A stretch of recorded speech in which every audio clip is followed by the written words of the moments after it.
Excuse mo ah. Napadaan lang po si DMRPH. Aray. Woo! Yeah boy. Magandang chick yung nakasakay dito.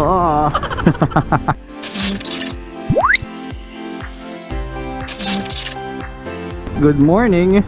Magandang umaga po sa inyong lahat. May X-Max po sa harapan natin. Habulin natin siya. Tayo ay magpapakakamote on a Monday morning. Woo! Good morning. Shit, hindi siya maabol. Aray. Ayan. Uy, pogi. X. Ay, hindi pala. Rusi, men. Napeke ako ron ah. Napeke ako dito. Oh my gosh.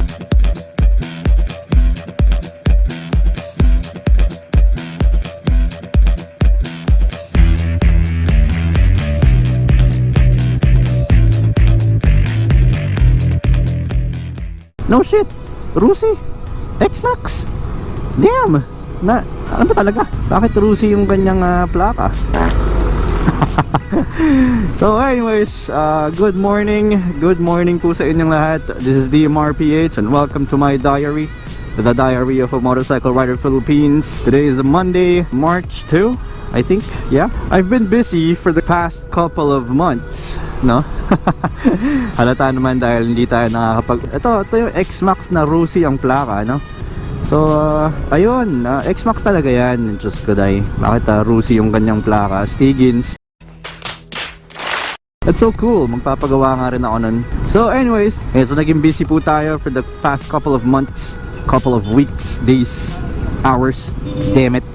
No, dahil sangkatutak po yung pumila sa ating thank you. Sorry. Motor lang naman ako. Ayan, Monday rush hour traffic.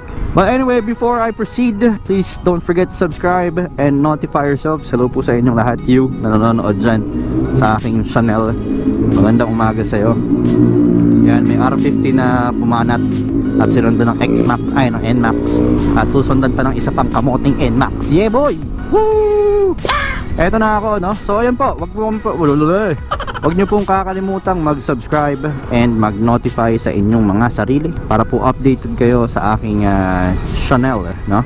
Anyways, I just want to give a shout out to everyone who subscribed to my channel for the past couple of weeks, for the past year. Yeah boy. Before nag-email po sa akin si YouTube around I think early December, no?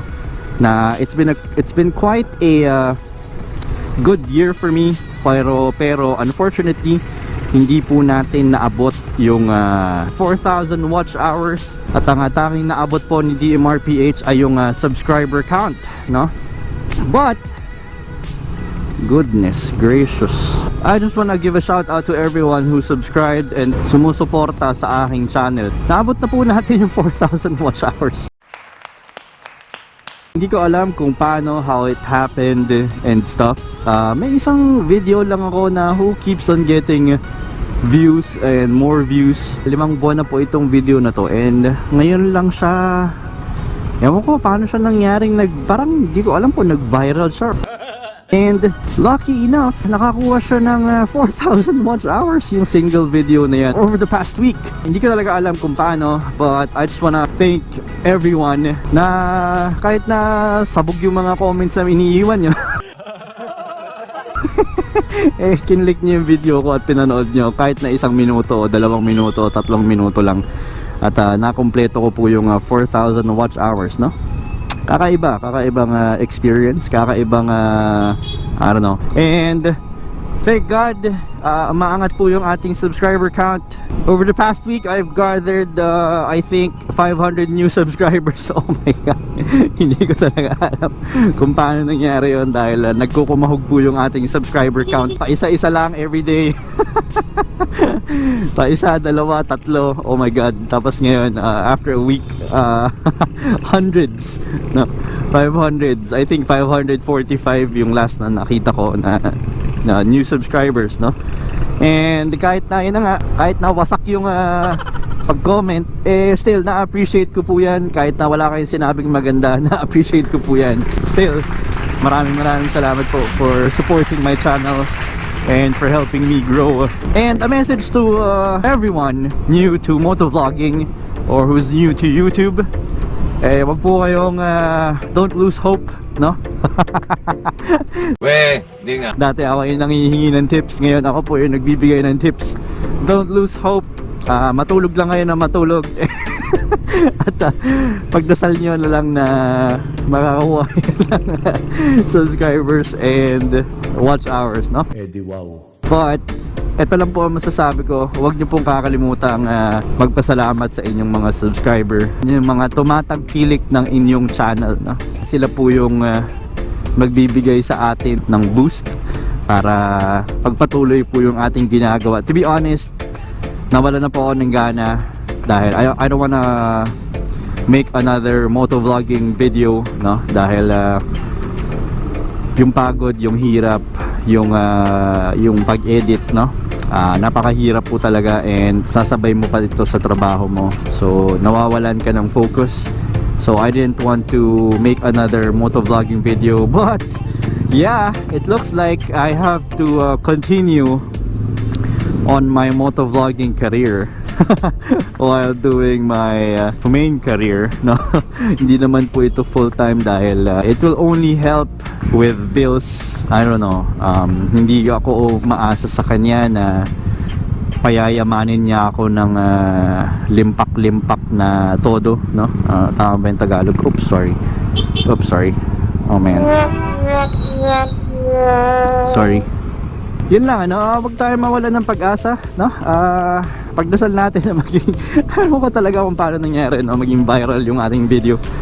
Pero hindi ko na alam kung like kung nasasabihin ko anong video yun. Hanapin nyo na lang. It's like from 200 views, no? O 200 views or 300 views down to that. Goodness, hindi ko alam paano nangyari yun. So ayun, wag kayong mawawalan ng pag-asa. Just keep on believing in yourself. Kahit na ako, hindi ako naniwala sa sarili ko. Pero yeah, it took me, I think it took me a year, 9 months to be exact, na naging seryoso ako sa motovlogging. Noong umpisa, hindi ako seryoso. So chillax lang ako. Hindi ako masyado nagpo-post, hindi ako masyado nagagawa ng video. Pero nag-take ako ng videos, but hindi ako nagmo-motovlog per se, dahil ang dami kong ginagawa sa aking buhay. Probably siguro 9 months of being serious on motovlogging. 9 months, tama ba? 9 months, mga ganyan.